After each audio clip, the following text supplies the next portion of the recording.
in 1975, when you had your first hit, Love to Love You Baby, the safest thing in the industry would have been to bet that you would not have another hit, because it was a disco record, and disco was considered a fad. You were kind of a sex symbol, sex goddess. How did it feel at that time? I mean, did you know that the industry was kind of thinking it was a novelty record and you were going to be faded away with, by the next year? Well, I was aware of what they felt, but I didn't feel that that they were right. But I felt that they were justified in feeling that way, because of Love to Love You was really not a song that was well sung, one could say. Because that was a song that you were a singer and you weren't really singing in that song. Exactly. You were making kind of sexual grunting sounds. Yeah. Well, did it intimidate you? I mean, were you embarrassed in a sense of coming back to America from Europe and having to kind of live up to that image? Oh yes, I think that it was never me. Mm-hmm. Anybody who knows me from before, they all thought it was quite a big.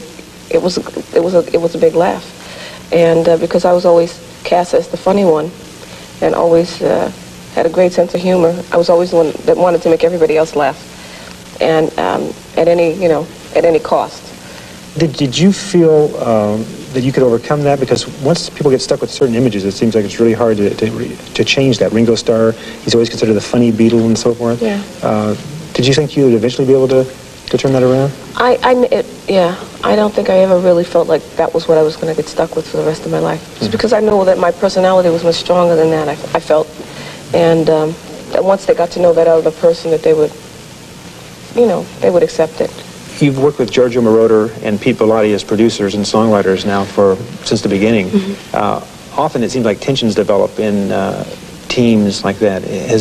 How have you been able to avoid that and stick together for all this time? Well, first of all, we don't see a whole lot of each other.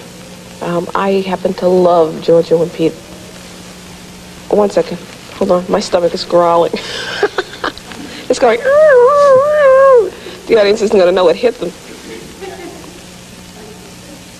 It subsided. You want to ask that question again? Yeah, it's easy just to ask it, I guess. Since the beginning, you've worked with producers Giorgio Moroder and Pete Bellotti. That's a long time. A lot of times, artists and producers... Excuse me, I'm only laughing because it's like once things start going wrong, they start going real wrong. Okay. Like candid camera. All right. Okay. We work with producers. Yeah, who are those people you work with? Okay. Wait. Well, let me get it out, please. I can't take it. No, it's okay. Once I laugh, I'll get it over with. I have an innate need to laugh a lot, Okay. Since the beginning, you've worked with Pete Bellotti. I can't remember their names now. He goes... Yeah. It's like you're reading a script now, Oh, gosh. My eyes are watering. Boy. Here we go. Now I can't watch him say this because I'll start laughing. You've worked with Pete Bellotti and Giorgio Moroder, your producers, ever since the beginning. A lot of people seem to develop tensions with their producers over a period of time, and they break away. How have you been able to maintain that relationship for so long?